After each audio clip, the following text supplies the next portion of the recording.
नमस्कार दोस्तों। आरक्षण तमाम भर्ती प्रतियोगिताओं में जब आप विज्ञापन देखते हैं तो उसमें सामान्य, ओबीसी, अन्य वर्ग के लिए तमाम सीट आरक्षित रहती है। लेकिन क्या आपको पता है कि बहुत बड़ी संख्या में हमारे ऐसे अभ्यर्थी हैं जिनको वास्तविक रूप से इस आरक्षण के रोस्टर को कैसे लागू किया जाता है उसकी सही जानकारी नहीं है। बहुत से लोगों को लगता है कि जो रिजर्व सीटें हैं वो रिजर्व कैटेगरी में ही जाती हैं और सामान्य कैटेगरी की जो सीटें हैं वो एक सीमित सामान्य कैटेगरी के ही छात्रों को उपलब्ध करा दी जाती है। किंतु वास्तविक रूप ऐसा नहीं है। आप सुनते हैं वर्टिकल रिजर्वेशन और हॉरिजेंटल रिजर्वेशन, इसके भी अलग मायने हैं। और इस वीडियो के माध्यम से मैं आपको यही बताना चाहता हूं आरक्षण के रोस्टर को कैसे लागू किया जाता है। और जो शब्द आप सुनते हैं वर्टिकल आरक्षण या हॉरिजेंटल आरक्षण, इसको जब भर्ती के लिए हम अप्लाई करते हैं और जब परिणाम आता है किस तरीके से इसको प्रयोग में लाया जाता है। क्योंकि आरक्षण हमारे संविधान के 15 के खंड 4 के अंतर्गत आता है, जिसके अंतर्गत राज्य अपने राज्य के अंतर्गत रहने वाले निवासियों के लिए जो अनुसूचित जाति या अन्य ओबीसी कैटेगरी में हो उनको यह लाभ दे सकता है। अब क्योंकि ये राज्य चाहे तो इस आधार पर राज्य की जो अपनी जनसंख्या होती है उनके अनुसार जो प्रतिनिधित्व है इन वर्गों का, उनको वहां उतनी सीटें प्रदान की जाती हैं। वर्टिकल रिजर्वेशन और हॉरिजेंटल रिजर्वेशन को लेकर कुछ समय पहले भी ये प्रकरण उत्तर प्रदेश में आया था, जहां वर्टिकल रिजर्वेशन के स्थान पर हॉरिजेंटल रिजर्वेशन की मांग की गई थी। जो वहां के न्यायालय में जब मामला गया था तो वर्टिकल रिजर्वेशन को ही लागू किया गया था। आज हम समझेंगे कि इस वर्टिकल रिजर्वेशन को कैसे लागू किया जाता है और इसके अंतर्गत महिलाओं को, भूतपूर्व सैनिकों को दिया जाने वाला हॉरिजेंटल आरक्षण क्या है। जब देश आजाद हुआ था तो इसमें कई मामले आए थे, चंपाकरण मामला, और ये क्योंकि ये मूल अधिकारों से जुड़ा मामला था जिस पर संसद कानून नहीं बना सकती थी, तो ये मामला कोर्ट में भी कई बार गया और कोर्ट में कई समाज कल्याण कल्याण के लिए 38 आर्टिकल 38 था, नीति निर्देश तत्वों में सरकार कदम उठा सकती है। खैर वो विषय नहीं है अभी हम आरक्षण के ऊपर जो बात करें। हम बात करना चाहते हैं इसके रोस्टर को कैसे लागू किया जाता है। क्योंकि प्रत्येक राज्य में अनुसूचित जाति, अन्य पिछड़ा वर्ग का एक अलग प्रतिनिधित्व है, वहां जनसंख्या अनुपात अलग है। तो जितना वहां जनसंख्या अनुपात रहेगा उतना प्रतिशत आरक्षण का प्रावधान वहां किया जाता है। हालांकि कोर्ट का ये गाइडेंस है कि 50% से अधिक आरक्षण सभी वर्गों को मिलाकर नहीं दिया जा सकता। किंतु बहुत से राज्य, अभी बिहार का ये मामला था, जो क्राइटेरिया को पार कर रहे थे, किंतु हाई कोर्ट ने वहां पर रोक लगा दी। अब वो मामला शायद सुप्रीम कोर्ट में जाए, अलग विषय है, लेकिन सुप्रीम कोर्ट का ही वो आदेश है कि 50% से अधिक आरक्षण आप नहीं दे सकते। उत्तराखंड के परिप्रेक्ष्य में बात करी जाए या भारत के परिप्रेक्ष्य में, भारत के परिप्रेक्ष्य में अन्य पिछड़ा वर्ग का जो आरक्षण है वो 27% है। जनसंख्या का हिसाब है। 15% अनुसूचित जाति के लिए है, 7.5% अनुसूचित जनजाति के लिए है। ये बेसिकली आरक्षण का प्रावधान भारत के संविधान में 15 के 4 के अंतर्गत है और केंद्र के आप जो भी परीक्षा देंगे उसमें ये क्राइटेरिया बना रहेगा। राज्य में क्योंकि जनसंख्या का अनुपात अलग है और प्रत्येक राज्य में ये रेशियो भी अलग हो जाता है। जैसे पंजाब में अनुसूचित जनजाति नहीं है तो वहां पर उनके लिए आरक्षण का प्रावधान नहीं है। जब जनसंख्या ही उपलब्ध नहीं है तो आप नौकरी किसको देंगे। इसी तरह से उत्तराखंड के परिप्रेक्ष्य में अगर आप देखें, भारत के परिप्रेक्ष्य में सामान्य कैटेगरी के लिए 50.5% यानी अनरिजर्व जो कैटेगरी होती है ये आरक्षण के अंतर्गत नहीं है, ये अनरिजर्व है। ये बचा हुआ है, इसके अतिरिक्त 49.5% इसके अंतर्गत आरक्षण में आ जाता है। उत्तराखंड में ये अनरिजर्व 53% है, 53%, 10% इसमें ईडब्ल्यूएस भी शामिल है। क्योंकि यहाँ सामान्य जाति की जो कैटेगरी है वो बड़ी है। ओबीसी यहाँ मात्र 14% जनसंख्या का अनुपात है। एससी कैंडिडेट्स के लिए यहाँ पर 19% आरक्षण का प्रावधान है, वहीं एसटी कैंडिडेट्स के लिए 4% आरक्षण भारत उत्तराखंड में अभी मौजूद है। अब ये वर्टिकल देखिए, ये सिर्फ आप, मैं चाहूंगा कि आप इस वीडियो को जरा आगे भी प्रेषित कर दें, आगे भी लोगों को ये बात, बहुत से लोगों को क्लियर हो जाएगी। ये न सिर्फ प्राथमिक अध्यापक की भर्ती से जुड़ा है, अभी तो प्रत्येक भर्ती जो उत्तराखंड में आती है उससे भी जुड़ा है, सिर्फ उत्तराखंड के लिए नहीं। वर्टिकल रिजर्वेशन और हॉरिजेंटल रिजर्वेशन समझना प्रत्येक अभ्यर्थी के लिए, चाहे वो किसी भी राज्य से है, बहुत जरूरी है। जो लोग जॉब पर जा चुके हैं या जो इस प्रक्रिया से गुजर चुके हैं वो भली भांति जानते हैं, किंतु जो अभी अभ्यर्थी हैं या इसके जानकार नहीं है, इस वीडियो को आप जरूर प्रेषित करिए। और इस बार मैं खुद कहूंगा इसके बाद कुछ सामान्य ज्ञान से संबंधित हम वीडियो बनाएंगे, तो आप चैनल को सब्सक्राइब कर दीजिएगा और शेयर भी कर दीजिएगा। हालांकि आमतौर पर अगर आपको अच्छा लगे तो ही इसका इस्तेमाल करना। तो अब हम बात करें थे उत्तराखंड के परिप्रेक्ष्य में। यहाँ आप देखेंगे ओबीसी के लिए 14% आरक्षण है, SC के लिए 19% है, ST के लिए 4% है। मैंने इसको इस तरह से वर्टिकली दिखाया है, देखिए आप, ये वर्टिकल रिजर्वेशन है जो आपको दिख रहा है, 53%, 10%, 14%, 19% और 4%। ये वर्टिकल रिजर्वेशन है जो इनको मिला है। इधर आप हॉरिजॉन्टल रिजर्वेशन देखिए, जिसमें वुमेन्स के लिए है 30%। इसी कैटेगरी के अंतर्गत देख रहे होंगे आप, अनरिजर्व में 53% है उत्तराखंड में, तो उसका 30% इसी के अंतर्गत महिलाओं के लिए है, 15.9%। तो ये हॉरिजॉन्टल हो गया। EWS इसी के अंतर्गत 3%।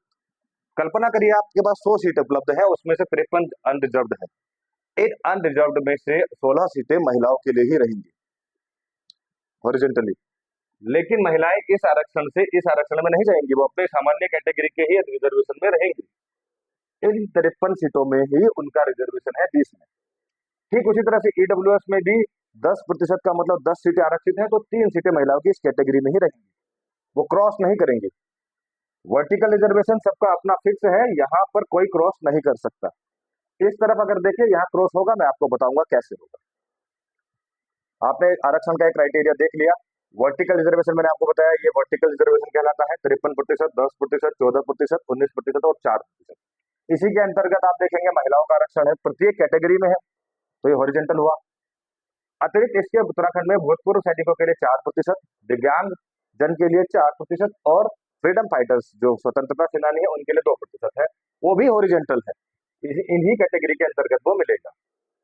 अब ये बात जानने वाली है कि आपको लगेगा ये तो बड़ा साधारण है इस चीज को समझना कि वर्टिकल रिजर्वेशन इतना है और उसमें 30% महिलाओं का आरक्षण है या 4% दिव्यांगजनों का है, ये तो भली भांति आप जानते हैं। पर ये अप्लाई कैसे होता है, वहां तमाम चीजें आपको जानने की जरूरत है। ये आप शायद केंद्र का था, मैंने आपको बता दिया, वहां 27% है। जब ये अप्लाई होगा तो आप ध्यान से सुनिएगा। सपोज करिए आप मेरिट जाती है 100 से 70 के बीच, कल्पना करिए टॉप शुरुआती 25-50 लोगों की जो मेरिट बनेगी, शुरुआती 53 लोगों की मेरिट 70 के बीच में है। तो उस 53 सीट्स में आप ये देखिएगा पहले अनरिजर्व्ड काउंट होंगे, यानी वो 53 यहां से निकल करके आएंगे। 100 से 70 के बीच में जो 53 है, सबसे पहले सीट्स भरती हैं अनरिजर्व कैटेगरी में। अनरिजर्व कैटेगरी में टॉप जो क्रीम क्रीम नहीं कहूंगा मैं, टॉप मेरिट जो है वो 53 बच्चों में सामान्य कैटेगरी भी उपलब्ध है, उसमें SC OBC के जो भी कैंडिडेट है वो काउंट होंगे, यानी ये 53 अनरिजर्व्ड है। ये जनरल ओनली जनरल नहीं है, आप ध्यान से सुनिएगा, इसलिए मैंने यहाँ जनरल नहीं लिखा है। जनरल का मतलब सामान्य हुआ, अनरिजर्व्ड है, यानी 53 सीट्स सभी के लिए उपलब्ध है। इन 53 में अगर मेरिट के अंतर्गत टॉप मेरिट में कोई SC कैंडिडेट्स भी है, वो जनरल या अनरिजर्व कैटेगरी के अंतर्गत ही रिजर्व काउंट होगा। 53 की मेरिट से अनरिजर्व्ड है, जो टॉप 53 लोग हैं वो सारे उसमें सम्मिलित हैं। उसमें सामान्य कैटेगरी के भी हैं, SC कैटेगरी के भी हैं और OBC के भी हैं। जब ये 53 कंप्लीट हो जाती हैं तब कैटेगरीज वाइज शुरू होता है, जिसमें 10 EWS के आएंगे। इन 53 के बाद अगर इस 53 में EWS का भी कैंडिडेट है तो वो 53 की भीड़ में ही सम्मिलित है। EWS के सब कैंडिडेट्स इसमें अभी एज ए जनरल ही पार्टिसिपेट कर रहे हैं। उसके बाद EWS के 10, उसके बाद OBC के 14, बात नहीं है ये, 53 के बाद जो जिस कैटेगरी में आएगा उसका कोटा उस तरह से फुल किया जाएगा।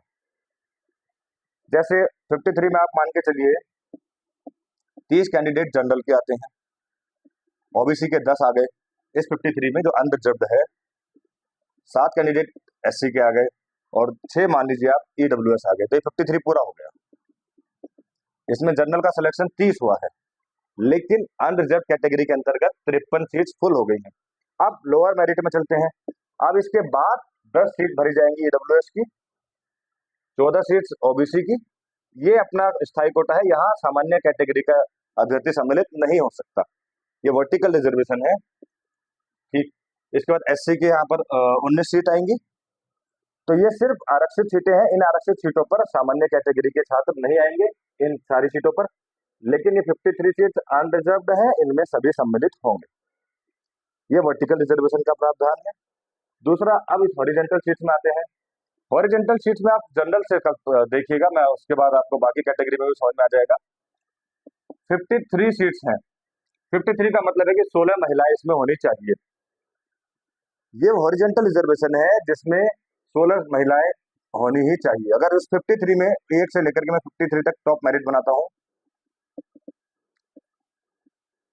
अगर इस 53 तक 16 महिलाएं मिल गई तो 17वीं महिला की यहाँ पर नीचे से लेने की जरूरत नहीं है, 16 यहाँ महिलाएं हो जाती हैं तो उनका हॉरिजॉन्टल रिजर्वेशन यहाँ पूरा हो जाता है। ठीक, कल्पना करिए अगर 1 से 53 की इस मेरिट में 14 महिलाएं आती हैं तो अब जो 2 महिलाएं ली जाएंगी वो इसी सामान्य कैटेगरी से ही ली जाएंगी, लेकिन इस 53 के बाद अगर वो 55वें पर है या 57वें नंबर पर है तो वो यहां से ऊपर आएंगी, यानी कि ये 16 का कोटा पूरा होगा। ये हॉरिजॉन्टल रिजर्वेशन है। और अगर टॉप 53 में ही 16 महिलाएं आ जाती हैं तो हमें नीचे से लेने की आवश्यकता नहीं। ठीक इसी प्रकार भूतपूर्व सैनिक, दिव्यांग और फ्रीडम फाइटर्स का भी मामला है। अगर उनके लिए देखिए यहाँ पर मैं देख रहा हूँ 2 सीटें आरक्षित हैं भूतपूर्व सैनिक के लिए। इन 53 में एक भी कैंडिडेट भूतपूर्व सैनिक नहीं है।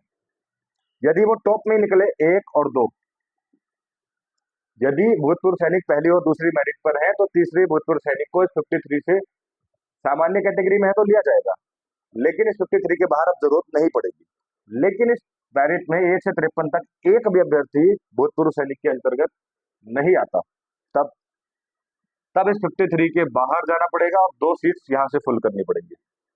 तब अगर नीचे लोअर डाउन कोई मेरिट है तो उसको यहाँ फुलफिल करना ही पड़ेगा। इस तरह से मेरिट का निर्धारण होता है।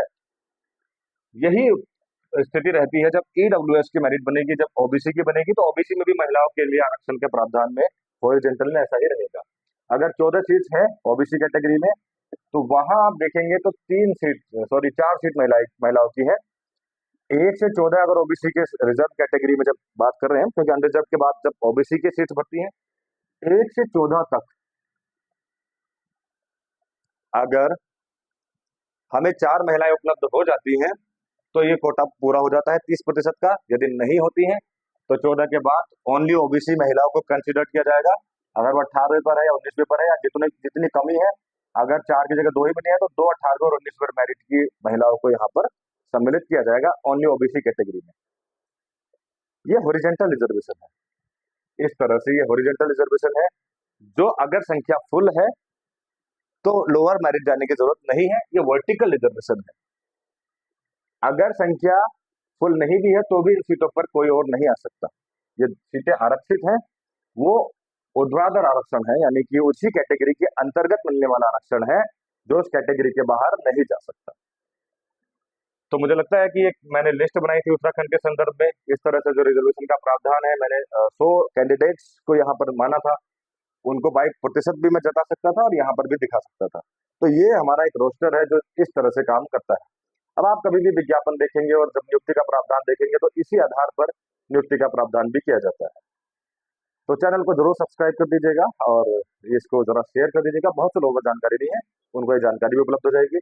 मैं आशा करता हूँ कि आपको ये आरक्षण का जो रोस्टर है कैसे लागू होता है आपको समझ में आ गया होगा। अब आप किसी भी एग्जाम में, परीक्षा में जब परिणाम देखें तो ये तय करना कि आपकी कैटेगरी वाइज मेरिट कहाँ जाएगी और आपका जो स्थान है वो कैसे आवंटित होगा। धन्यवाद।